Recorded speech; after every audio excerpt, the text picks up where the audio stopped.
السلام عليكم ورحمة الله وبركاته. نسعد الحقيقة بلقاؤنا مع الأستاذ الشيخ سعيد المطلق رئيس جمعية الجشة الخيرية.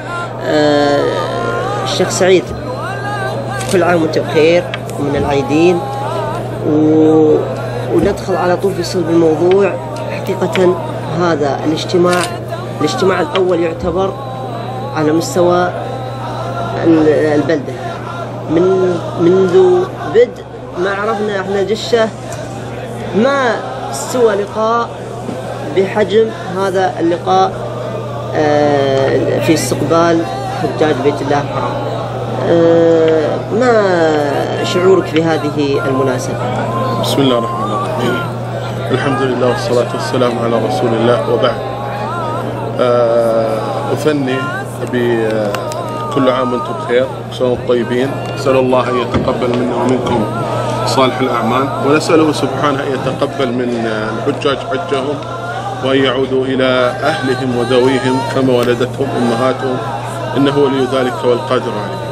في الحقيقة بدأت هذه الفكرة من العام الماضي على أن يكون هناك استقبال للحجيج في مقر الجمعية الخيرية، ولكن كان العائق لاستقبالهم هو المكان. وبعد أن يسر الله عز وجل لنا هذه القاعة المباركة التي بدأت بمبادرة من أهل البلد، الحمد لله بدأت هذه المبادرة، وبدأت كذلك الفكرة وهي استقبال الحجيج. فالحمد لله شعوري شعور طيب، وشعور الحمد لله يعني ينوب بالفرح والسرور على أن الحمد لله يسر الله عز وجل لنا خدمة أهل هذه البلد، وهو والله شرف لنا، وأسأل الله عز وجل للجميع التوفيق. طيب أبو شيخ سعيد، يعني لجان التي قامت على هذا الاجتماع، من هي هذه اللجان؟ طبعا نبغى غير فريق سالك ومنتديات أهل الجشة، بحكم أنهم مشاركين فعالين في هذا اللقاء الأول. نبغى اللجان التي ساعدت في إنجاح هذا اللقاء. الحمد لله اللجنة الاجتماعية في الجمعية الخيرية وبعض أعضاء مجلس الإدارة الحاليين، والحمد لله شاركهم بعض أعضاء مجلس الإدارة السابقين والتي انتهت فترة تكليفهم في الجمعية. وأخص بالذكر جزاه الله خير الأستاذ فريد الخليفي، جزاه الله خير على جهوده، فهو كان له الجهود بعد جيدة في عملية التنظيم وترتيب القاعة.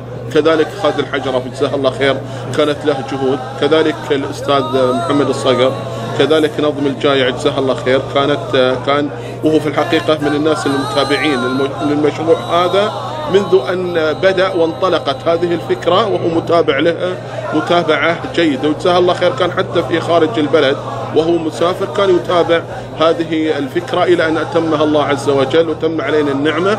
ورأيتم الاحتفال ورأيتم الجموع التي أتت بفضل من الله عز وجل ونعمة، ووفق الله عز وجل الجميع لمثل هذه العمل الطيب المبارك.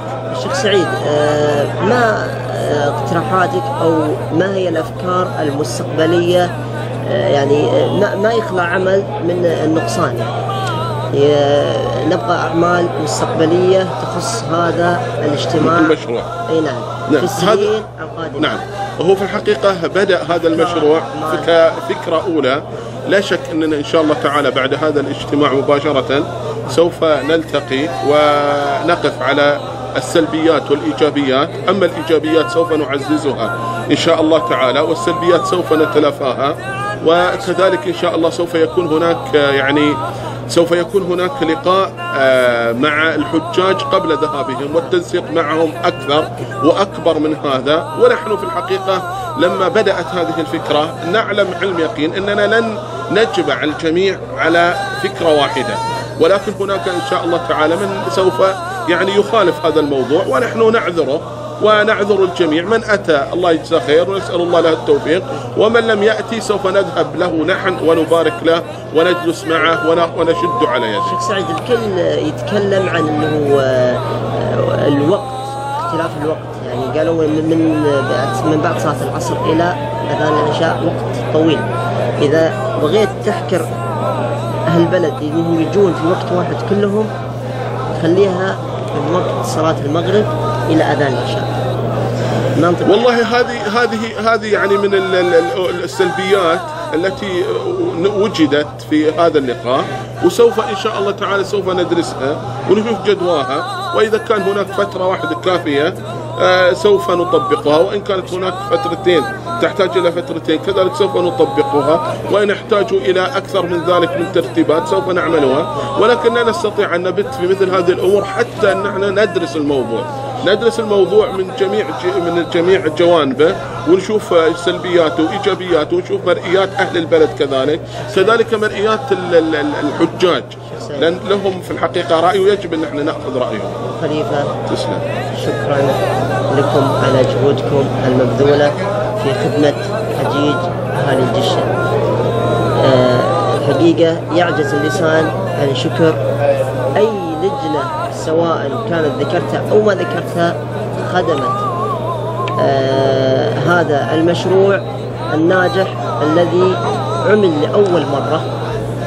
حقيقة نشكرهم من الأعماق. جزاكم الله خير. أنا أشكر منتديات أهل الجشة وجزاهم الله خير على جهودهم وبارك الله فيهم. أشكر جميع اللجان سواء كان اللجنة الاجتماعية في الجمعية أو لجنة خدمة المجتمع أو فريق سالك أو منتديات أهل الجشة، وكل من غطى هذا البرنامج وكل من سعى ويعني بذل جهد فيه. أسأل الله له التوفيق، وأسأل الله أن يجعل ذلك في ميزان حسناته وأن يجمعنا وإياكم على طاعته. والله أعلم، وصلى الله على محمد.